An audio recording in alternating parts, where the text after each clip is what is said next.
दशहरे के दिन रावण का पुतला जलाकर हर कोई खुश हो जाता है कि चलो अब चैन से जिएंगे क्योंकि रावण जल चुका है, जबकि बाहर तो बस एक कागज़ का पुतला जल रहा है। असली रावण तो हम सबके दिलो दिमाग में पल रहा है।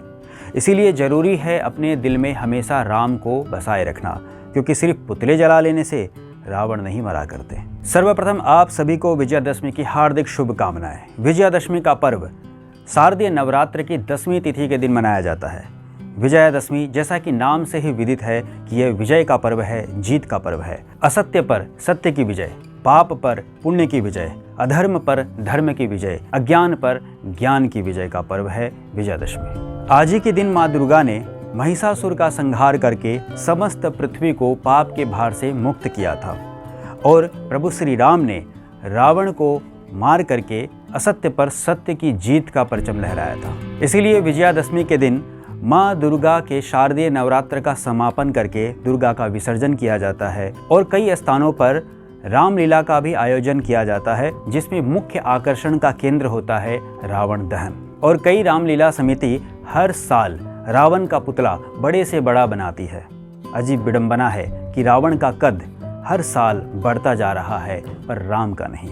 इसका मतलब यह है कि हम जानते हैं और मानते भी हैं कि हम में और हमारे समाज में बुराइयां, ऊंच नीच, जातिवाद, अहंकार रावण के पुतले के समान हर साल बढ़ता जा रहा है और हम सिर्फ परंपरा के नाम पर रावण दहन कर रहे हैं। हम इस त्योहार के पीछे का छुपा रहस्य नहीं जान पा रहे हैं, इसका लॉजिक नहीं जान पा रहे हैं कि रावण सिर्फ एक व्यक्ति का नाम नहीं, एक व्यक्तित्व का नाम है, एक सोच का नाम है। रावण दहन तो बस एक प्रतीक है हमें यह समझाने के लिए कि जो सत्य है वो टिकेगा और जो असत्य है वो मिटेगा। विजयादशमी का पर्व हमें ये सिखाता है कि कैसे आप शक्ति और सामर्थ्य के साथ भी मर्यादित रह सकते हैं, कैसे आप धर्मनिष्ठ जीवन जी सकते हैं। हमें ये पर्व सिखाता है कि हम बाहर के नहीं बल्कि अपने अंदर के शत्रुओं से हारते हैं। ये पर्व हमें सिखाता है कि दुराचारी चाहे कितना भी बड़ा शक्तिशाली क्यों ना हो, उसका पतन जरूर होता है। जब भी रामायण या रामलीला की बात होती है तो हमारे जहन में दो मुख्य पात्र उभर कर आते हैं।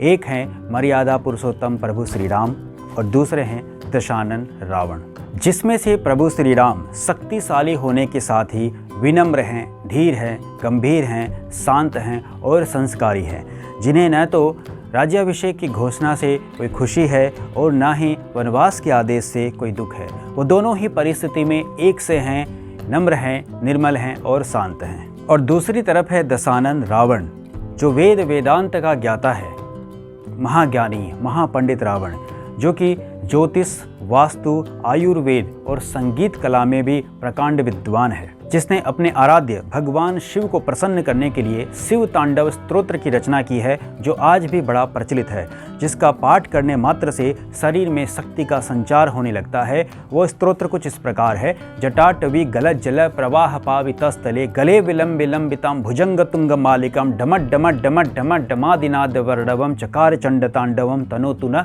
शिव शिवम। रावण ने अपने आराध्य भगवान शिव को इस स्तोत्र से प्रसन्न करके अपने नाभि में अमृत धारण किया है।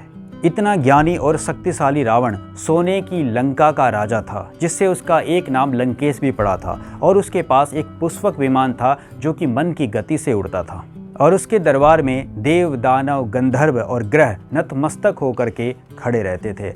ऐसा था रावण, जो हमेशा ये कहता था कि अहम एको दूजो नास्ति न भूतो न भविष्यति। इसका मतलब कि वो उसके जैसा ना कभी कोई हुआ था, ना ही कभी कोई आगे होगा। एकमात्र अपने चरित्र में दोष आने पर, घमंड आने के कारण उस रावण का पतन हो गया।